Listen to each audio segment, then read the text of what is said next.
Cardi, do you have anything you want to say about today's case? Cardi, anything you want to say? Anything you want to say? How are you feeling? Cardi, how are you feeling?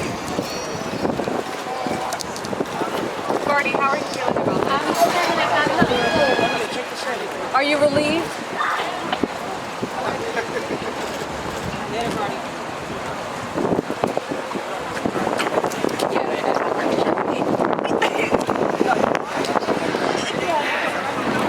So this case drew to an end, and here's the basic reasoning behind it. It's been over 4 years, and Cardi has really moved to another part of her life. We're talking about a life of being happily married with 2 beautiful children. She's really dedicated herself over the last few years to her service to the community, whether it be her work regarding the census, whether it be paying for these funerals after a tragedy in Bronx, whether it be the beginning of a real school year that wasn't virtual, that wasn't plagued by a pandemic, where she had planned to go from one borough to the next and visit kids as the school year kicked off.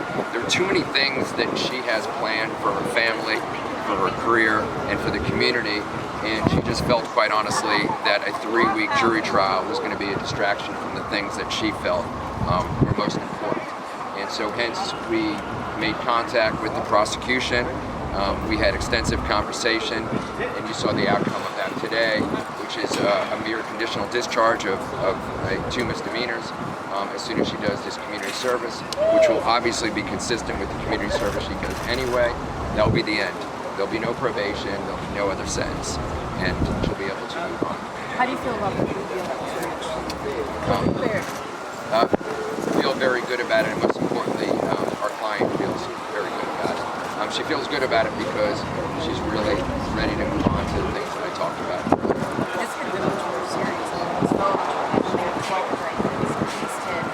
Yeah. From that to this. Yeah, there were 12 charges, including felonies, and to go from that to a sentence that, first of all, is no incarceration, but there's no probation, and it's just doing community service that she's committed to doing anyway. So we feel that it's a great resolution, but we also think it's a resolution that contemplates the person that she is over 4 years later. What about her move today? So, it's like anything else in life. You get it, like doing your term paper or not college, it gets done at the last minute. Nature of the situation, nature of the beast. But there were some honest disagreements between us and the DA's office, and we were able to resolve them in the last few days. How would you describe her mood today? How's her morale? Her morale is good. She's a strong woman, and she was thoroughly prepared for this, and she was strong. Yeah, she is,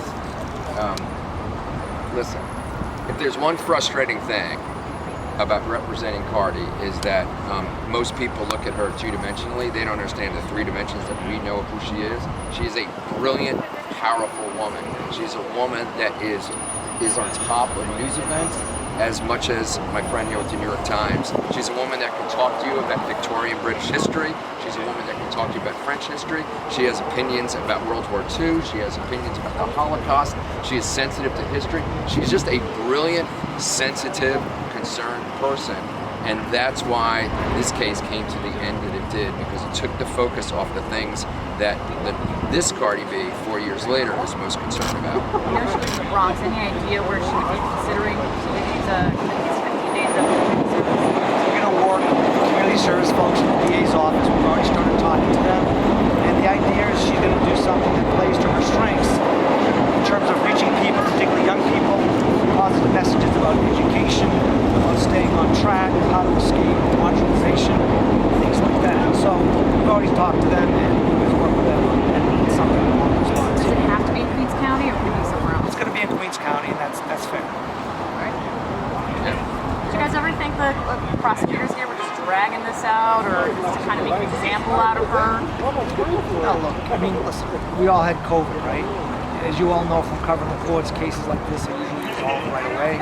Certainly her presence in the case made it a differentiator, but we don't think they dragged it out. It's real cool.